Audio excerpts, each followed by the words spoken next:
आदमी ने महंगा व्हाइट सूट पहना हुआ था और हाथ में सोने का ब्रेसलेट और आंखों पर काला चश्मा लगाए एक आदमी दिखाई दिया, जिसके आसपास बॉडीगार्ड खड़े थे। दरअसल वो कोई और आदमी नहीं, शहर के रईसों में से एक रईस वेदांत माथुर था। वेदांत को एंटीक चीजों का शौक था और इसलिए उसका एंटीक मार्केट में आना जाना लगा रहता था। सेठ जी, मैं ये स्टोन खरीदना चाहता हूं, कहिए इसकी कीमत कितनी है?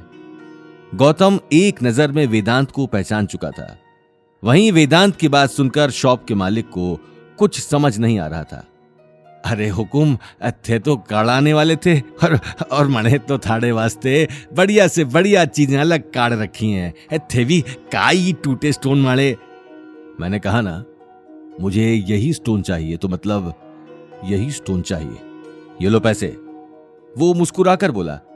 यह कहते हुए वेदांत ने अपना पर्स निकाल लिया, लेकिन इससे पहले वो पैसे देता, गौतम आगे आकर उसकी आंखों में देखने लगा। सॉरी सर, लेकिन ये स्टोन बिक चुका है। मैंने आपके आने से पहले इसे खरीद लिया है। शायद तुमने वो बात नहीं सुनी कि जब तक आदमी दुकान से ली हुई चीज की कीमत नहीं चुका लेता, तब तक वो चीज उसकी नहीं होती।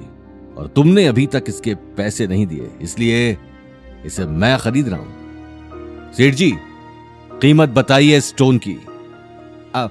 अब मैं कहीं बताऊं, ये तो यहां आदमी। ठीक है, ये लीजिए, ये 2000 हैं।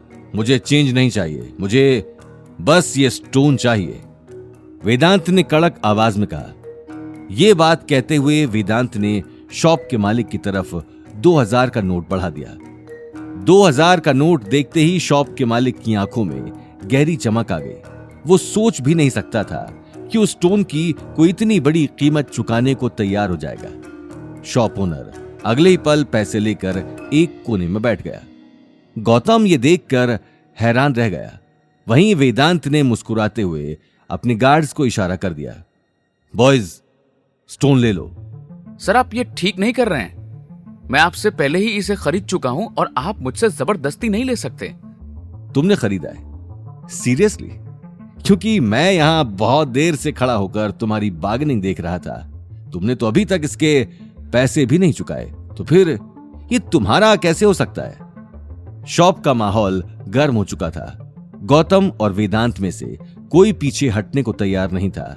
यह देखकर शॉप का मालिक गौतम को समझाने चला आया। कहीं करियो है भाया, एक काम कर, ये 2000 तू राख ले। पर मारी दुकान मारे तमाशा तो मत कर। वेदांत सेठ नाराज हो जाएगा तो या स्टोन वेदांत सेठ ने दे दे। ऐसे कैसे दे दूं? सेठ जी, अगर मुझे ये 3000 भी देंगे तो भी ये स्टोन बिकाऊ नहीं है। इसे मैंने खरीद लिया है, दैट्स इट।